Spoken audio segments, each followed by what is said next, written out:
Appreciate you, bro. Yeah, I'm stoked. Dude. All right. Welcome back to the Centered Podcast. Today, I am honored to have Oscar here with me in my parents' house. Hello. Super excited to have you here, man. We've known each other for a couple of years and just reconnected, and the Lord just was working through the conversations that we were having, and it was just so cool to see you again and hear how you're doing. And yeah, bro. But thank you so much for coming on the podcast. My pleasure.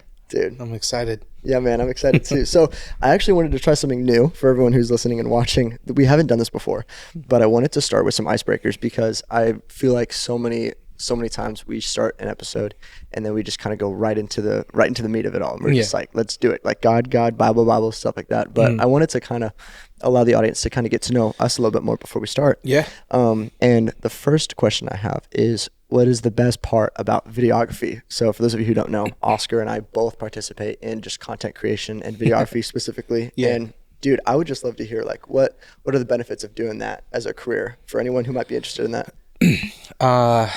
Being able to tell a story through visuals. I always picked up my parents' camcorder as a kid and would rally our friends around the neighborhood to come around and like make funny videos, like pranking the neighbors with random things. It was just capturing it all on video, and like I was obsessed with movies as growing up. Me too. And especially in college when I had no Wi-Fi, no cable. I just had a DVD player and a handful of movies. It's awesome. But for some reason, there's something special when you capture something on camera and on video, and that doesn't really communicate in the moment when you're experiencing it. But when you see it on video, it's like it creates this really special vibe that it's kind of hard to explain. Like, it's true. I mean, I like, for instance, some of the videos I've been putting out of just like me doing random things, which is a big test because I don't like being in front of the camera, but I'm like, I gotta get out of my comfort zone. Dude, same. But just like sitting at a computer desk, editing something, drinking some coffee, hanging out with my kids, whatever it might be. There's just something cool about it. And it's fun to be able to tell stories and communicate something that someone has like a vision in their mind, or like, whether it's me working with a client that has like a product or whatever, being able to create the story, a world within that film has been super rewarding. Yeah, bro. I 100% relate to that. I love just like it starts with an idea and then, you add the footage and then you add music, and it's just like, it all just comes together. It's such a cool idea. And I also just love the idea that, God is the ultimate creator. Like he's the most creative being ever to live. And so it's cool that, we get to be creative in a way as well. Like it's just so sick. Yeah. So sick. I agree. And then the second question I have, moving on from that, is why living in Franklin, Tennessee? Did you grow up in Franklin? No, I grew up in San Diego. Okay. So Southern California, born and raised there.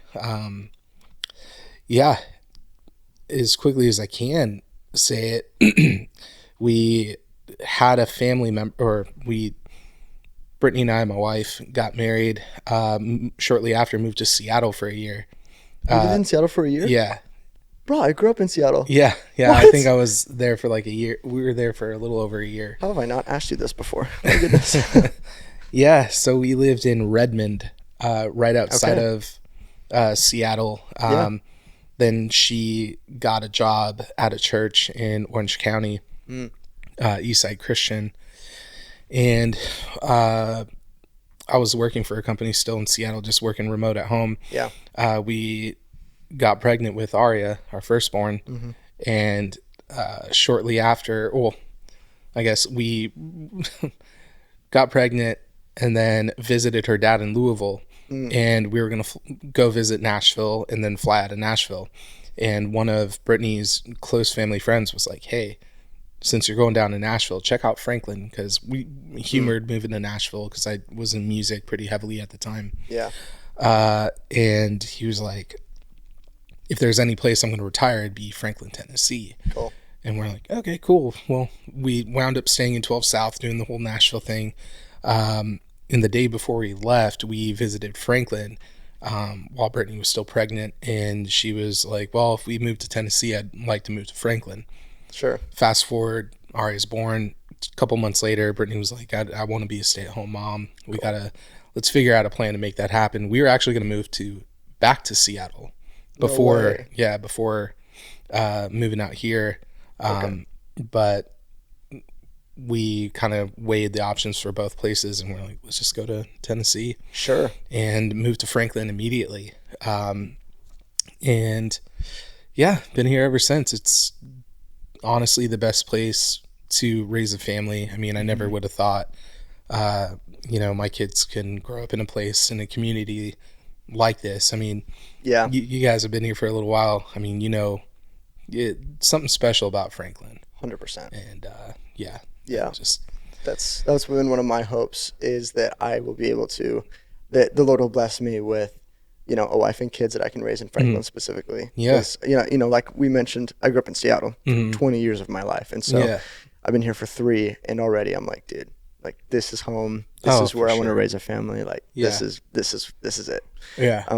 But I mean, speaking on that last icebreaker question, it was actually about fatherhood. Like what's one of your favorite things about being a father? Man, that's tough. It's tough because, the cliche answer is there's a lot. There really is. It teaches you a lot about yourself. And it's taught and shown me like how we're innately selfish as people. And like when you have kids, like your personal time is no longer your personal time. And like being able to, like, they almost reignite like your childlike self, which is super cool. And like watching them grow and become people, like develop their own personalities and experiencing things with them that they really enjoy and they love doing, and watching them, get like just be happy over, Oreos or ice cream at the end of the day. Like to us, at least now, it's like, oh, cool. Well, I guess we're getting ice cream. But for them, it's like, yes.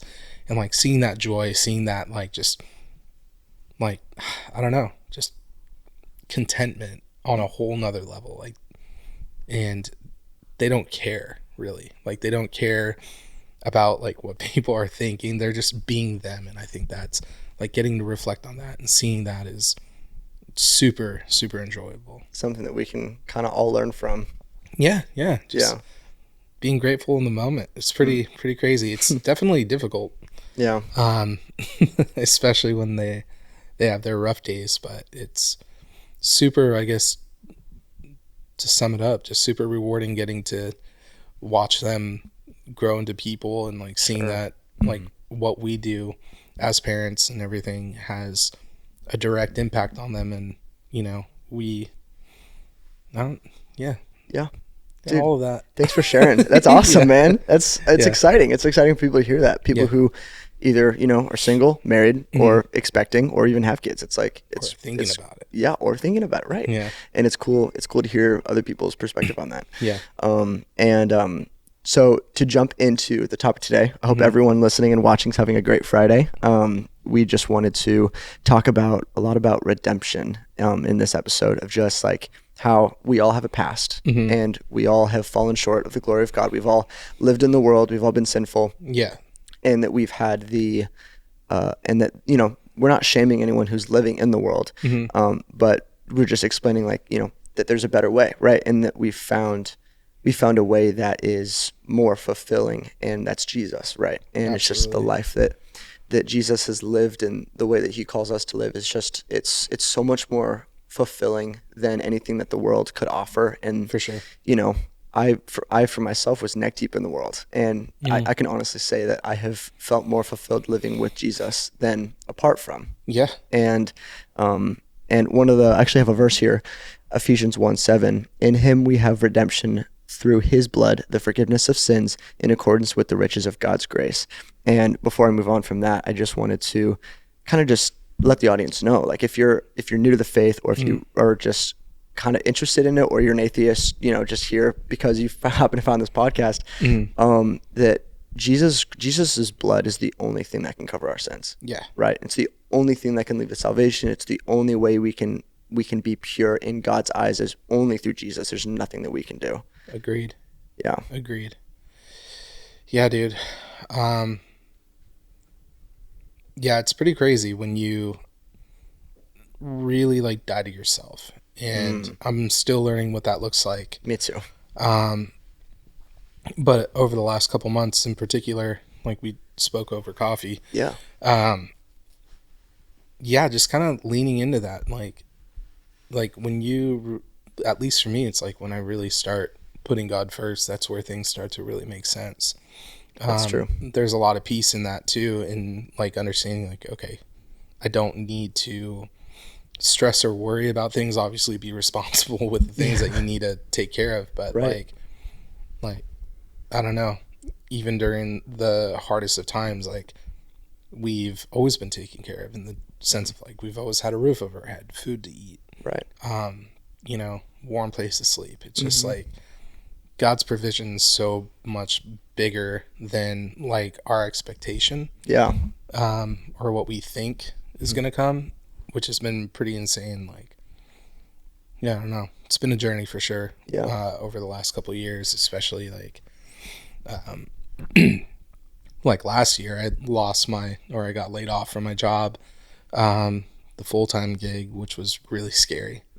But, like for some reason at the same time, I felt like a ton of peace because I was kind of toiling with the idea of, trying to find something new. But yeah, it was a very big eye opener. Just making that phone call to my wife saying like, hey, I don't have a job right now. Yeah. And it's like, what are we going to do? It's like, right. I don't know, but we'll figure it out. Yeah. And, that obviously brought a lot of challenges, but, we just kind of put our heads down and just, prayed for God's provision during that time. And, we got through it. We're still working through it. But, it's been good, God. Yeah. I think that's a false idea that it's easy when you follow Jesus. Like when you start following Jesus, that things just get easy, and it's like things don't just get easy. No. And I think there's times where it gets harder. 100%. Oh my gosh. Yeah. Yeah. Yeah. It's I don't know. It kind of I was reading through Exodus actually, and like where, God keeps telling Moses to go to Pharaoh, and it's like, yo, let my people go. And he's telling him already, like, you're going to ask him, but his heart's hardened. Right. Like you're going to ask a million times. And like to think that all happened over a span of like 430 years ish, I believe. And then finally like, it's like, okay, cool. Like there is light at the end of it all. Yeah. But it is ultimately like God's timing overall. So. Yeah. Yeah. And that's what I love about doing these episodes and like this podcast specifically is just that, none of us are pastors and we're just people who have experienced God's love. We've experienced Jesus in a radical way. I mean, I say radical way. I haven't even had like a crazy experience with God where it's like God shows up in front of me and I'm like, oh my gosh, you're real. It's been a slow, gradual thing. Like it's been a relationship where it's, it's so simple, but so many people overthink it. It's like my relationship with God has taken time. And that's been the biggest thing is it's constant, going back to him, praying to him, worshiping to him. And it's taken time. I didn't want to, I didn't want to jump or get on my knees while I'm worshiping, when I first started worshiping. Like that was not a desire of mine. I was just like, that's weird. And like, why would I do that? But as I've walked with Jesus more and more, and, as the months and the years have gone by, it's like, oh, like I actually desire to give more of myself to you. And it's just so interesting, but it just takes time, right? And so many people are like, instant gratification. Like I want Jesus to show up now. Yeah. And I want to be close to him now. If I make a decision, if I read my Bible one morning instead of doing this, it's like, will he show up? And it's like, he could, but maybe he wants you to keep coming back. Definitely. Yeah. I mean, that's kind of the whole thing about it being a relationship. I mean, at least for, like, if I didn't speak to my wife for 6 months, like, of course we're going to be a little distant. But yeah, there's a lot of intentionality behind it. When, yeah, I mean, if you think about it, like, Jesus is alive. He's here. He's within us, and it's our choice of whether or not we want to, like, really cultivate that relationship. Right. Yeah. And it can be difficult sometimes when you're just like going through the thick of it, and you're like, God, come on. Yeah. Can you help me out? Can you pull through like you've done before, please? Yeah, seriously. But he always has, and it's humbling sometimes. Oh my gosh, all the time. You know. Yeah. Yeah. I think a lot of the times whenever God provides, you don't really see it until after the fact. Like in the middle of it, it's so hard to see God, and it's so hard to believe that he's there and that he's actually working. And you're just like, God, I don't see you. I don't feel you. Like, I'm going through it right now. Like, why are you putting me through this? And it's like, but then after a while, you kind of look back and you're like, oh, that's what it was. Yeah. And that's happened to me recently. That's happened to me before. And it's like, God sometimes calls us to do things that are insanely difficult, and you don't want to do it at all. Yeah. And you're just questioning God, like, why are you asking this of me? And then it's like, but then you take the time after it already happened to be like, oh, it's not because God's mean, or it's because God's a tyrant. It's because I'm not listening, and I'm messed up, and he wants to work some stuff out with me. Oh yeah. And it's so crazy how, like, you don't see that until after the fact. A lot of the times when you really get yourself out of the way. Yeah, because I've definitely gotten in my own way quite a bit, like, whether it be like,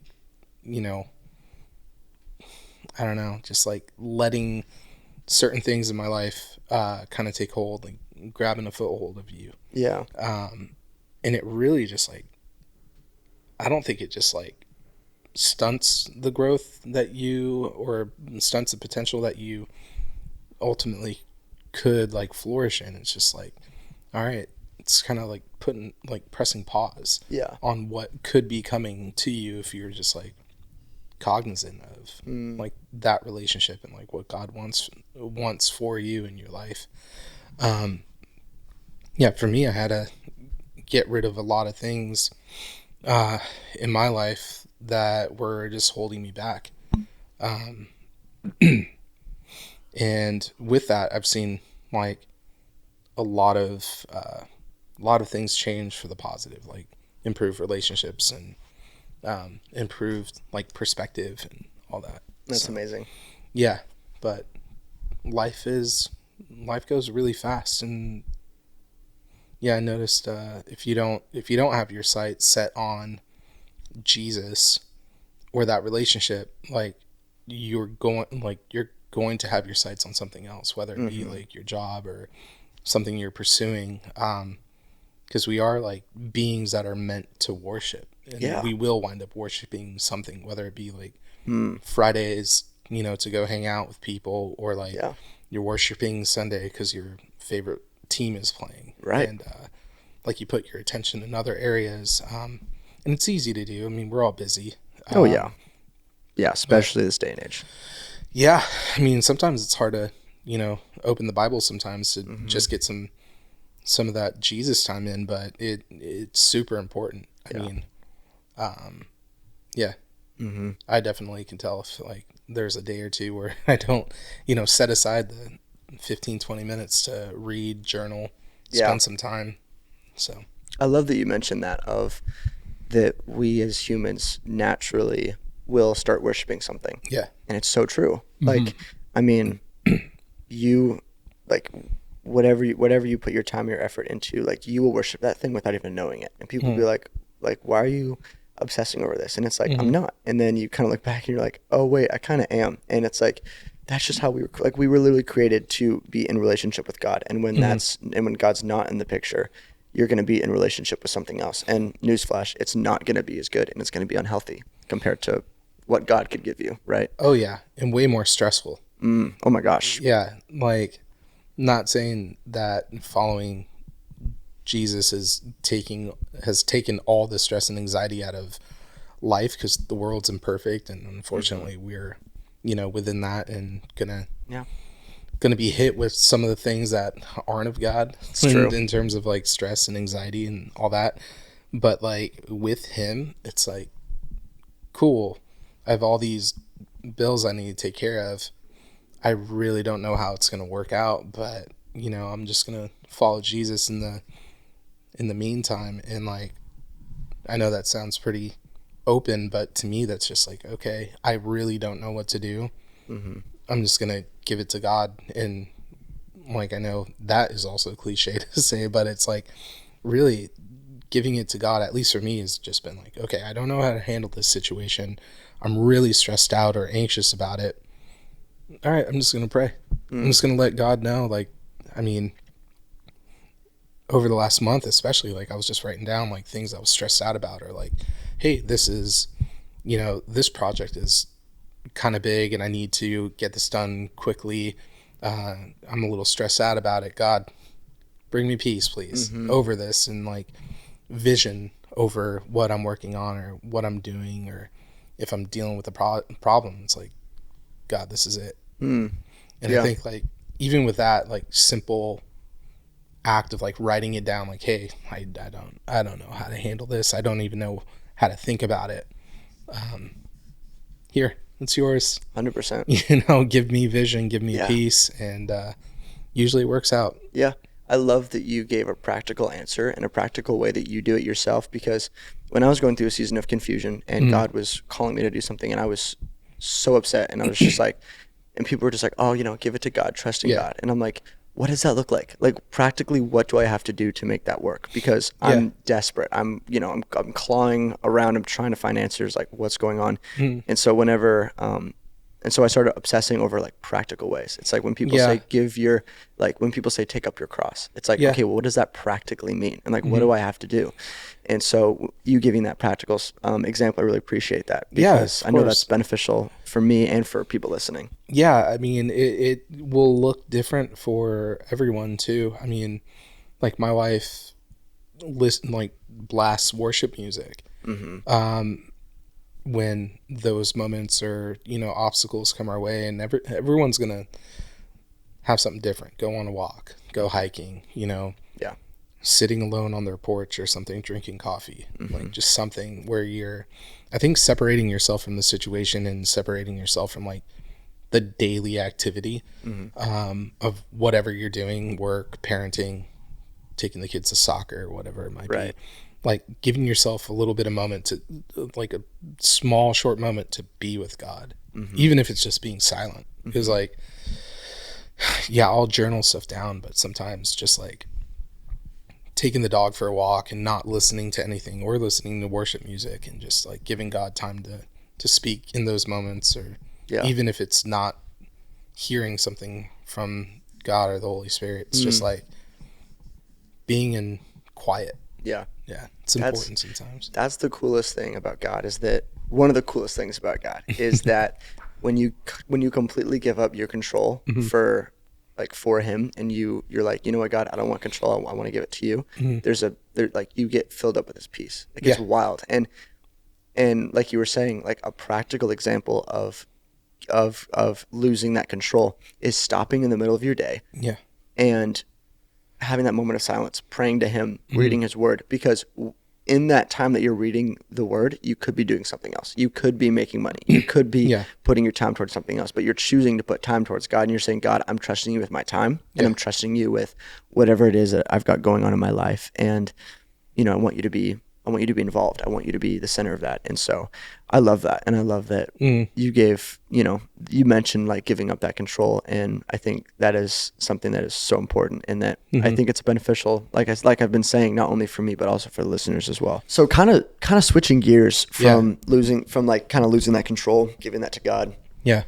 One thing that I wanted to talk with you about that we mentioned over coffee was the concept of working hard and the concept of that God does not do things for you, and that even though you're walking with Christ, you still need to have like certain levels of discipline and obedience and working hard. Like the Bible talks about that. And I'm going to give some verses for, as an example in a minute here, but I just wanted to hear your thoughts of like, I think you said something over coffee that was really good. It was just talking about how, you know, you guys are like, it's a relationship. You guys are walking together, and therefore you're working together. You know, you're praying together. Like you're doing things together. Like I just love to hear your thoughts on like that whole concept of like, you know, God will do it for me, right? I'm a Christian. Like God knows, God knows my future. He has it all planned out. So I don't need to worry. I don't need to work hard. Like I'm chilling. Yeah. Yeah, you can't, I mean, things aren't, I mean, it's pretty obvious and apparent, like things aren't necessarily handed to you. An opportunity can present itself, but it's what you do with it that really holds, you know, I guess the blessing at the end. It's true.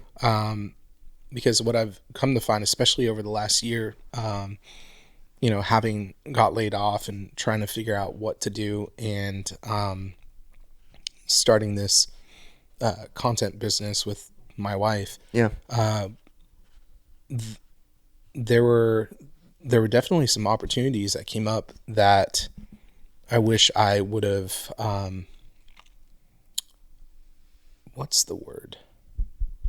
Stewarded a bit better. I love that word.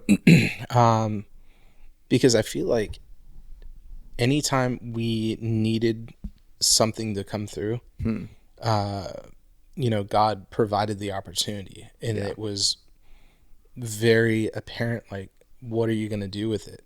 Like, are you going to take care of it, or kind of write it off? And I feel like, especially toward the end of the year, we are seeing like, okay, cool, let's nurture this. Let's really build this up into something great, no matter the size of the opportunity or the, you know, size of the project. It was, you know, when you take care of those little things, like, I feel like that's when God's like, okay, I could trust you with a little bit more, because with that comes, you know, potentially more expectations, more, I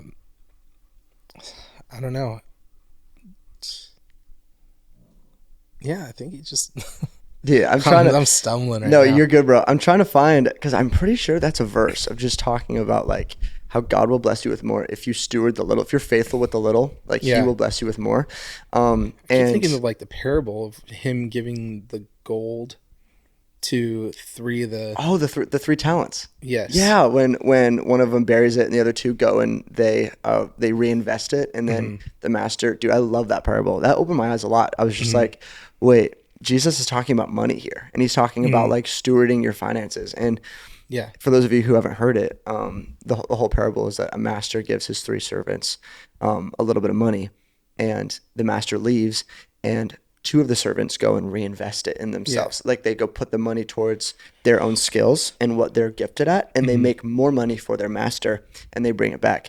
The third servant buries the money, and when he goes before his master with the other two servants, like a year later, 6 months later, I don't remember the time frame of it all, but they go back to the master, and the two servants are like, you know, we have bought tenfold because we reinvested the money that you gave us. We used our talents, what, you know, the abilities that we have to make more money for you. Yeah. And then the third servant was just like, I just buried it to keep it safe, so that way you wouldn't lose any money. And the master goes, you wicked servant. Like to the third guy. And I remember reading that, and I was just like, I mean, I didn't understand it at first, because when I read it for the first time, I was like, it seems like a smart idea to just like, you know, hide the money.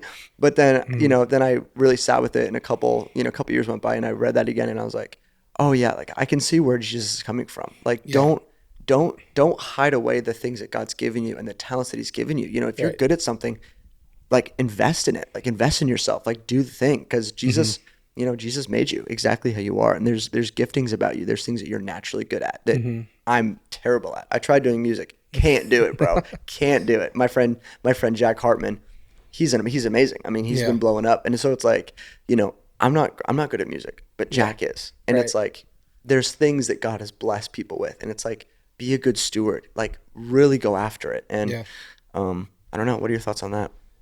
Yeah. I mean, like, I definitely believe like God blesses everyone with particular talents and skills, but it's also really fun to dig into the opportunities that are a little scary that God presents for you. Mm-hmm. And you're like, well, I'm not really strong at that. Right.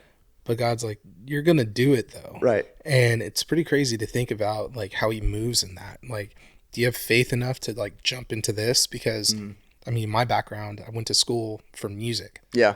More particularly, drum school. Nice. Like, I just went to learn how to play drums well. Dude, that'd be sick. And now I'm like creating content and doing videography I love it. for people. Yeah. No, and I never would have thought like, okay, cool. This is how I'm going to take care of my family. 100%. I was always hoping I'd write like a cool song and, you know, win a Grammy or something. Yeah, let's go. Who knows? That might. Hey, there's still time. No, there's plenty of time. Yeah. But yeah, where he'll like move and like grow skills that you never knew were going to be a skill that you'd utilize for stuff. It's cool that you mentioned that, because that kind of goes back to what you were saying about the Exodus story, right?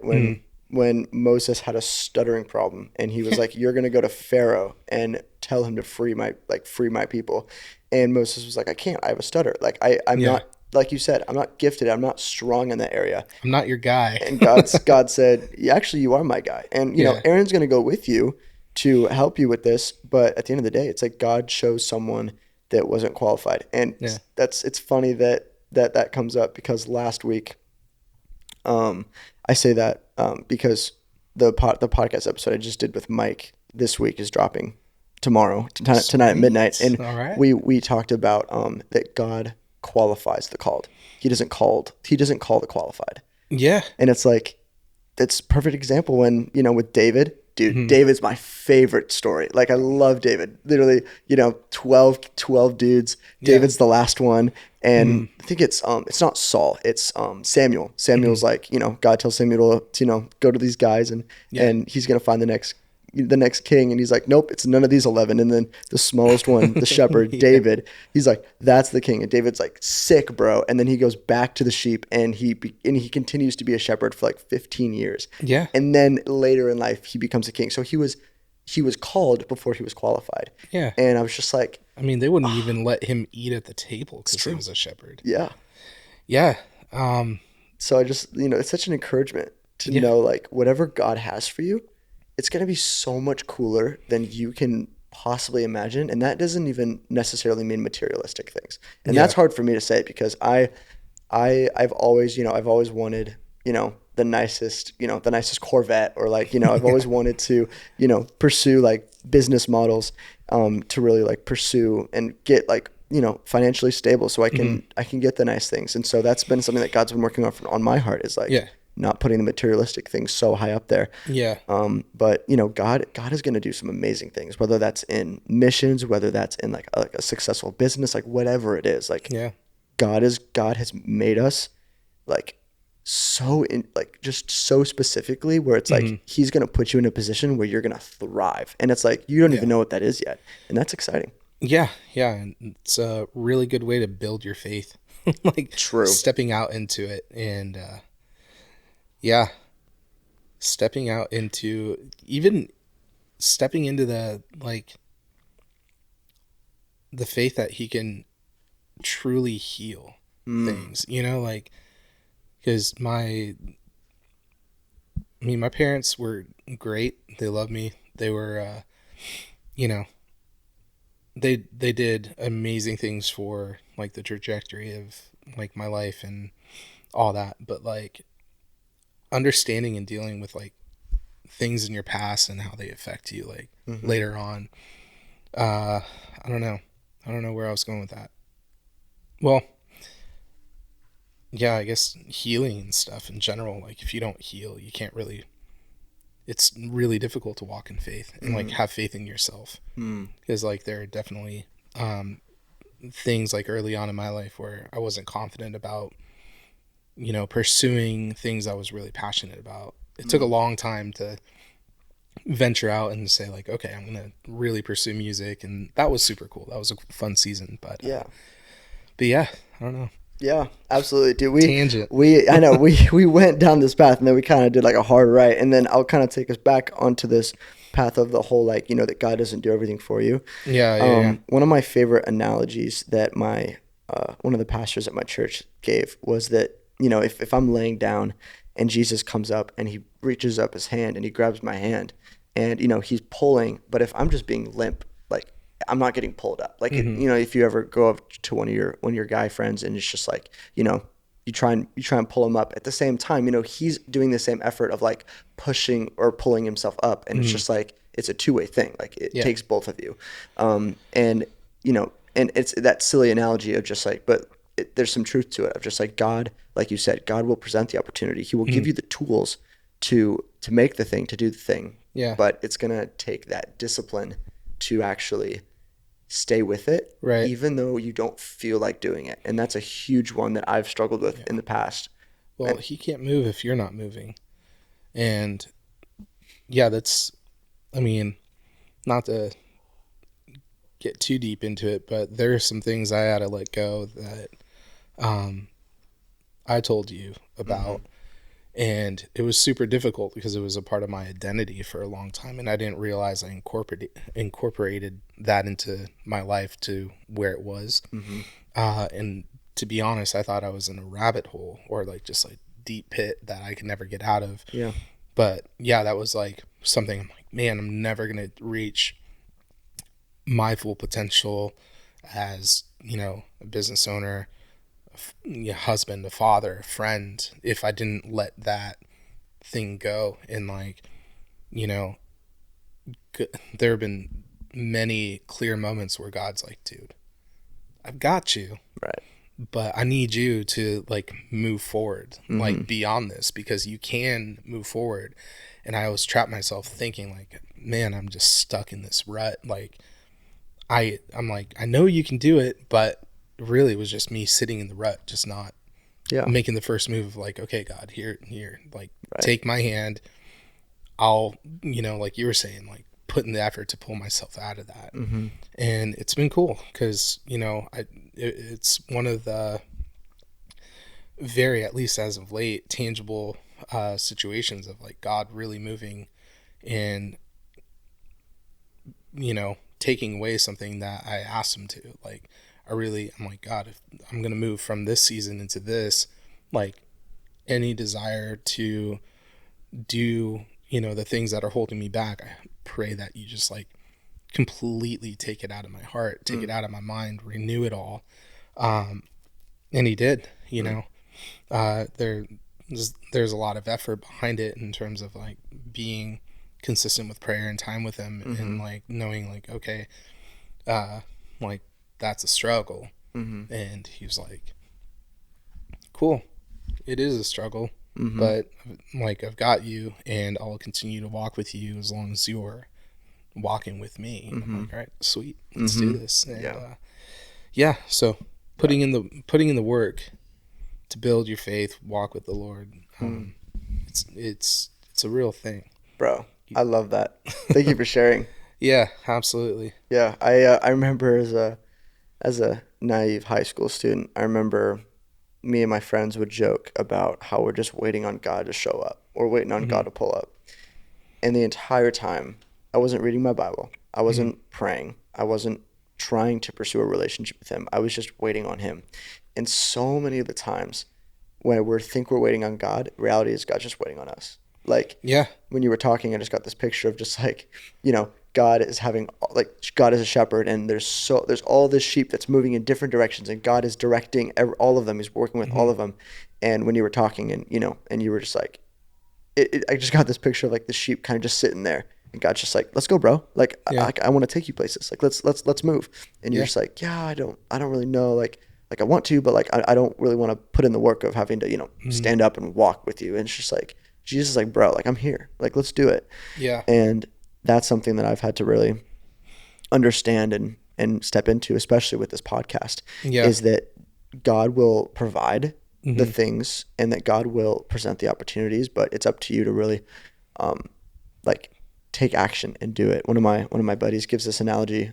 Shout out to Jaden. He he gave this analogy that I really like, and it's like you're walking down this hallway, and a lot of people give this analogy of like Jesus is opening the doors for you, but how he described it is he was like he's going up to every door and he's checking to see if it's unlocked, because if God's just gonna close that door, like he's not gonna unlock it for you, Right. like you're not ready for it, or that's not what he has for you. And so what he explained was he's actively doing things, like he's working hard, he's stewarding well what he has, he's checking the different doors, he's seeing if they're locked, and if it's unlocked, oh man, he sprints on in and he just goes, fully. And if God's like, all right, moving on, he'll close that door and you'll keep checking doors. Yeah. And it's just that kind of attacks the idea of like God is going to present everything in front of you and do it for you. And one day you'll be out of debt. One day you'll be financially successful. One day you'll have a great body. And it's like, well, that comes with actual discipline and putting in the work. And God's not going to do all that for you, because then you'll just be a couch potato that God just does everything for you. And it's like, that's not how that works. Yeah. But yeah. Well, especially when you have that inkling in the back of your ear, like you're hearing from the Holy Spirit. Because, I mean, I truly believe that the Holy Spirit's continuously interceding for us. And like, there are a lot of times where it's easy to ignore that. And I think I guess in general, like if anyone's listening and like they have that one thing that God's been like putting on their heart, or like has been reminding them of, it's better to act on it now, because sometimes God will open the door and push you through it. Yep. Whether you want to go or not. And although it's, always good in the end, sometimes just like, it's hard. being obedient and just saying, okay, God, do what you need to do. Or like, if this is the path we're going down, then, having the confidence and faith that he is a good God and wants the best for you. And the plan is to, just grow you into exactly what he designed you to, is way better than waiting. Right. And that was an encouragement to me, because I've definitely experienced that before, of God kind of opening a door and forcing me through it. And I'm just like, God, I don't want to do this. Like, stop. But at the end of the day, it's like he reminded me, he was like, Garth, if I didn't push you through what I put you through, you would not have learned the lesson that I wanted you to learn. And looking back, I'm like, oh, that's 100% the truth. And the thing is, it's, God gives you free will, and it's a beautiful thing, because, love is a choice, and he wants you to choose him. Yeah. And it's amazing. But if you're going to do something that is against God and against what he has for you, he's not going to allow that. Like he's going to convict you. He's going to nag you. He's going to be like, hey, what's right here. Like, don't do that. Don't do that. And I had that happen to me, of just like going down a certain path, doing certain things that I shouldn't have been doing, right. That were sinful and that was going against God. And God's like, bro, like, I need you to like you can go in this direction, but if you're going to do this, I need to prepare you for this. Yeah. And where you're at right now, your heart, dude, you're not ready for it. Yeah. And you need to step back. You need to take some time. You need to trust me and trust my timing.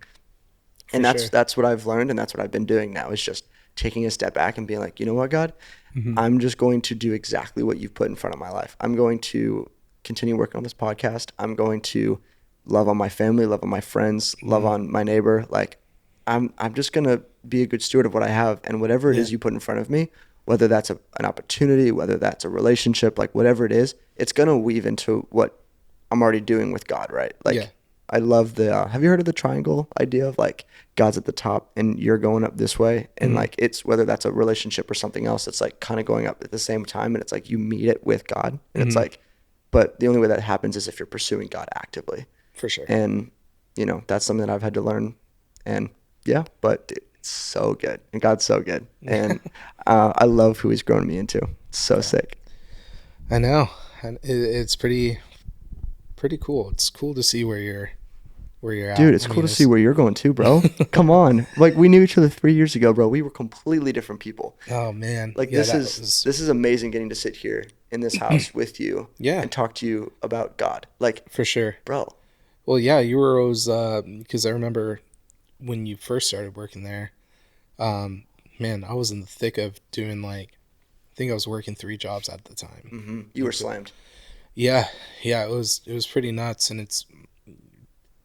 it is crazy to think like when life gets super busy, and I know a lot of people are in the season of working multiple jobs or insane hours, you know, or if you're in college, like cramming for your finals or projects that are due. And it's easy to like lose that momentum with God.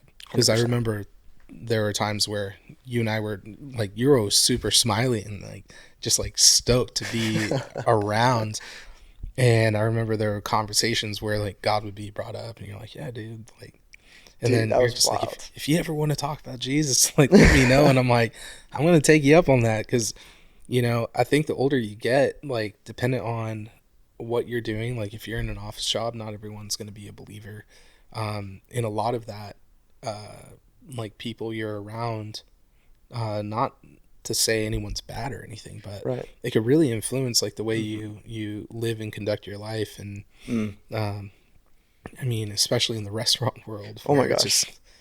It's Bro, pretty intense. We were both like, we both had a heart for Jesus, and we both wanted to pursue that. But when you hang out with people who like for a long period of time, it can influence you. And big time. And there's a reason why Jesus didn't hang out with the sinners and and the people that would bring him down all the time. Like Jesus had a healthy boundary. Like he had his close-knit friends, the disciples, right? Who spoke life into him. Yeah. He had alone time with the Father. And then the times when he wasn't with those guys, he was out like with sinners, with people who were, and I don't know. I don't like saying sinners because we're all sinners. Like we're all sinful. Like I don't like categorizing people who don't know Jesus like that. Yeah. It's just, it feels like I'm shaming them, and I don't want to do that. And so I just, people who are living in the world and don't know Jesus, I'll say that. Yeah. People who are living in the world, like Jesus went to go hang out with them, and he went to go love on them and be kind to them, be loving to them, like show them the joy of the Lord. Like that's amazing. And that's what I tried to do. But you know, I'll be honest, like just like you, like I was influenced by the restaurant industry, you know, and it's like I started making really bad decisions, and I was just like, oh, dude, like I can't do it. But Jesus modeled that so perfectly for us. Yeah, it's just being aware of like your personal walk. Like like there have been times where, you know, you hang out with a particular crowd and they're great people. Like they're good friends. Yeah. But, you know, lifestyles don't align, and that's okay. Right. You know, like that part's okay. Yeah. But yeah, being cognizant about your relationship is huge. I mean, like we were saying earlier, it's like if I don't talk to you, I'm sure we'll be great friends regardless. But like it'll you know, but we won't be as close. Yeah. Correct. 100%. Dude. Well, we are getting towards the end of our time, but dude, I just want to say thank you for coming on. Like, of course. Like literally, like everyone listening and watching, like you guys don't know like the history of that Oscar and I have, like of knowing each other. And so it is seriously a God thing to, you know, have both of us living a certain way and then reconnect years later. And now we're both living, you know, the same way, but this time it's for Jesus. Yeah. And it's just like, you know, we've let down, we've kind of put down the things that we used to do. And it's just like, it's so cool to see where God has brought you. And I'm honored to be a part of it. Yeah, no, maybe the next one won't be so awkward and convoluted. I just no, dude, this was great. This is awesome. I'm so glad that you decided to come on the podcast. I love this conversation. Thank you for taking the time. And of course, dude, it wasn't awkward at all. This is awesome. We'll do another one. Maybe we'll dive into some deeper things. 100%. Let's go, bro. But bring it on. But and then just a quick shout out to everyone listening and watching. Thank you guys so much for tuning in to this episode. Thank you. Yeah, thank you for all the support. I'm gonna link your Instagram and any other thing that you want the audience to check out some of your videos. But in the meantime, thank you so much again for coming on. Thank you for having me. I appreciate it. Of course, bro. Of course. Peace. Let's go.